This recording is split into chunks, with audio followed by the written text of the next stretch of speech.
இன்னைக்கு உங்க எல்லார் கூடவும் நான் ஒரு அற்புதமான குழம்பு ரெசிபியை ஷேர் பண்ண போறேன். அதோட பேரு ஷாம் சவேரா கோஃப்தா. இது ரொம்ப பிரபலமாலாம் இல்ல, ஆனா இது ரொம்ப அற்புதமான ரெசிபி.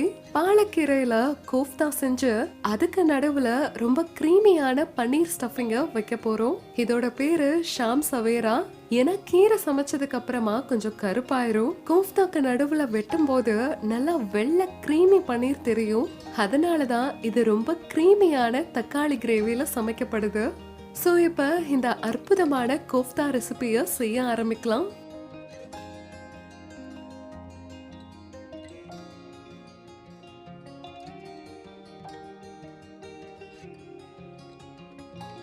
முதல்ல ஷாம் சவேரா கோஃப்தாவை செய்யலாம். அதுக்கு நான் ஒரு பேனை எடுத்திருக்கேன். இந்த கடாயில நான் கொஞ்சமா எண்ணெயை சேர்த்துக்கிறேன், சுமாரா 1 டீஸ்பூன். இப்ப இதுல 2-3 பல்லு பூண்டு, அப்புறம் கொஞ்சம் பச்சை மிளகாய போட்டுக்கிறேன். இப்போ இந்த பொடியா நறுக்கின கீரைய எடுத்திருக்கேன். பொதுவா பாலக்கீரைய பிளான்ச் பண்ணதுக்கு அப்புறம் யூஸ் பண்ணுவாங்க, ஆனா நான் அப்படி எப்பயும் செய்ய மாட்டேன். ஏன்னா பாலக்கீரைய பிளான்ச் பண்ணா நிறைய ஈரப்பதம் இருக்கும். சின்னதா நறுக்கிட்டு இத சமைச்சுக்கலாம். இப்ப பூண்டு கொஞ்சமா கோல்டன் பிரவுன் கலர் ஆனதும் சீக்கிரமா பாலக்கீரைய போட்டுக்கிறேன். இந்த நேரத்துல கேஸ் ஃப்ளேமை நல்லா ஜாஸ்தியா வச்சுக்கிறேன். ஏன்னா எப்பயும் பாலக்கீரை வெறும் 2 நிமிஷத்துலயே வெந்துரும். இப்ப வேகமா இதுல ஒரு நடுத்தர அளவுல இருக்கிற வேக வச்ச உருளைக்கிழங்க சேர்த்துக்கிறேன். இது வரைக்கும் நான் உப்பை சேர்க்கல, கடைசியா உப்பை சேர்த்துக்கலாம். இல்லாட்டி பாலக்கீரையில இருந்து திரும்பவும் தண்ணி வர ஆரம்பிச்சிரும். பைண்டிங்காக நான் சுமாரா 2 டேபிள் ஸ்பூன் வறுத்த கடலை மாவை சேர்த்துக்கிறேன். கோஃப்தாவை நம்ம டீப் ஃப்ரை பண்ண மாட்டோங்கிறதுனால நான் பச்சையான கடலை மாவை எடுக்கல, அதனாலதான் வறுத்த கடலை மாவை எடுத்திருக்கேன். உங்களுக்கு வேணும்னா நீங்க மைதா, பச்சை கடலை மாவு, பிரெட் கிரம்ஸ்னு எதை வேணாலும் யூஸ் பண்ணலாம். இப்ப இந்த ஸ்டஃபிங்க ஒரு தட்டுல மாத்திக்கலாம். கொஞ்சம் ஆறுனதுக்கு அப்புறமா உப்பு சேர்க்கலாம். இந்த கீரை கலவை சூடு ஆறுற வரைக்கும் நம்ம பன்னீர் ஸ்டஃபிங்க செய்யலாம். இங்க நான் தோராயிரமா 150 கிராம் பன்னீரை எடுத்திருக்கேன். கூடவே இதுல நான் கொஞ்சம் இஞ்சி சேர்த்துக்கிறேன். அடிப்படையில இந்த இஞ்சி பன்னீர்ல கொஞ்சம் மசாலா தன்மைய கொண்டு வரும். பன்னீரை முழுசா வெள்ளையா வச்சிருக்கணும். சோ நான் பச்சை மிளகாய சேர்க்கல. இப்போ கொஞ்சமா தட்டுன கருப்பு மிளகு, நீங்க வெள்ளை மிளகா கூட சேர்த்துக்கலாம். இப்போ உப்பு சேர்க்கலாம். 2த்துலயுமே உப்பை போட்டுக்கலாம். இப்போ இதை எல்லாத்தையும் நல்லா கலக்கிக்கலாம். இப்ப நம்ம கோஃப்தா செய்ய ஆரம்பிக்கலாம்.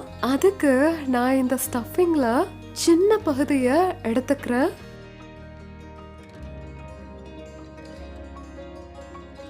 அப்புறம் மெதுவா இந்த கோஃப்தாவை இப்படி மூடிக்கலாம்.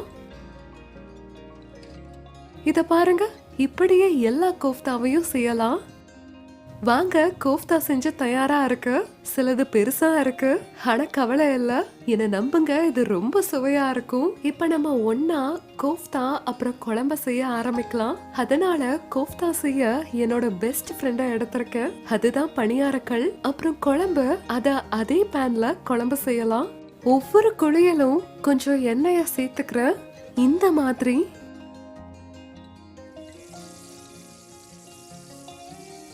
ஒரு தடவை கோஃப்தா எப்படி இருக்குன்னு பாக்குறேன். எனக்கு லைட் பிரவுன் கலர்ல வரணும். இப்ப இந்த கடாயில நான் 3 டீஸ்பூனுக்கு எண்ணெய சேர்த்துக்கிறேன். கூடவே சுமாரா 1.5 டீஸ்பூன் நெய்ய சேர்த்துக்கிறேன். இந்த மாதிரி கொஞ்சம் சீரகம் சேர்த்துக்கலாம்.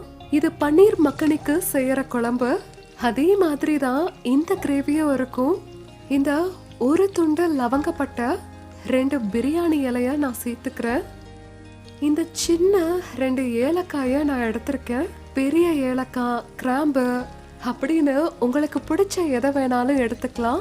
நான் இங்க கொஞ்சம் முழு கொத்தமல்லி விதைகளை எடுத்திருக்கேன். இது தோராயிரமா 1 டேபிள் ஸ்பூன் இருக்கலாம். இப்ப இந்த எல்லா மசாலா பொருட்களையும் சமைச்சிட்டு இருக்கும் போது இந்த நேரத்துல நான் தோராயிரமா நறுக்குன இந்த பூண்டை சேர்த்துக்கிறேன். நான் 4-5 பல்லு பூண்டை எடுத்திருக்கேன். இந்த சின்ன துண்டு இஞ்சி இது எல்லாமே தோராயிரமா வெட்டினது.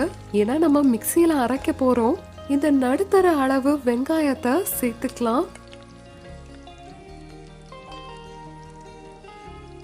இப்ப உப்பை சேர்த்துக்கலாம். இப்ப இந்த வெங்காயம் மென்மையா மாறி போச்சு. இந்த நேரத்துல நான் 7-8 முந்திரி துண்டுகள், சுமாரா ஒரு 1.5 டீஸ்பூன் கரம் மசாலா இத சேர்த்துக்கிறேன். அப்புறம் கொஞ்சம் மஞ்சத்தூள், இது காஷ்மீரி மிளகாய் தூள். இது உங்களுக்கு எவ்வளவு காரம் வேணுமோ அதுக்கேத்த மாதிரி சேர்த்துக்கோங்க. இந்த உலர்ந்த மசாலா பொருளை லேசா சமைச்ச உடனே வாசனை வர ஆரம்பிச்சிரும். அந்த நேரத்துல நம்ம தக்காளிய சேர்த்துக்கலாம். நான் 4-5 தக்காளியை எடுத்திருக்கேன்.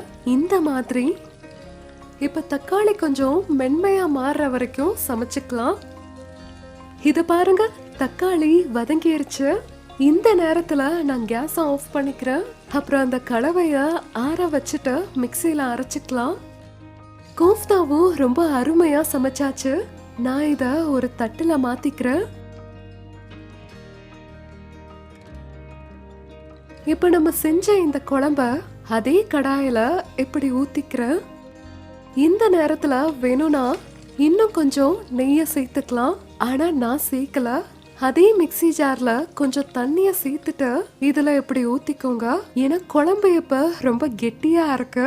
இப்ப இந்த குழம்பு ஒரு கொதி வர வரைக்கும் சமைச்சுக்கலாம்.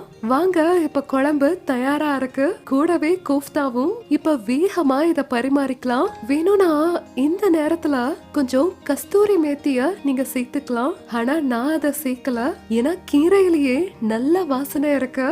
முதல்ல நான் உங்களுக்கு கோஃப்தாவை காட்டுறேன். நடுவுல வெட்டிக்கலாம்.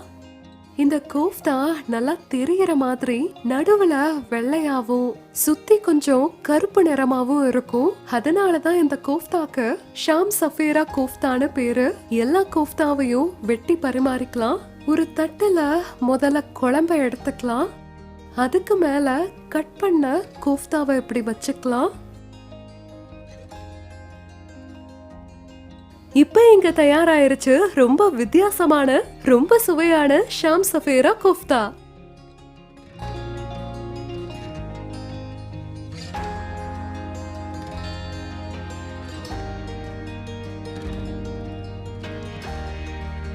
பன்னீரோட மிருதுவான தன்மை, புளிப்பு தக்காளி குழம்போட கலக்கும் போது அதுக்கு மேல ஒரு கீரை, அந்த பாலக்கோட லேயர், நம்ம அதை டீப் ஃப்ரை பண்ணல. அற்புதம், டெட்லி காம்பினேஷன் இது. Must try.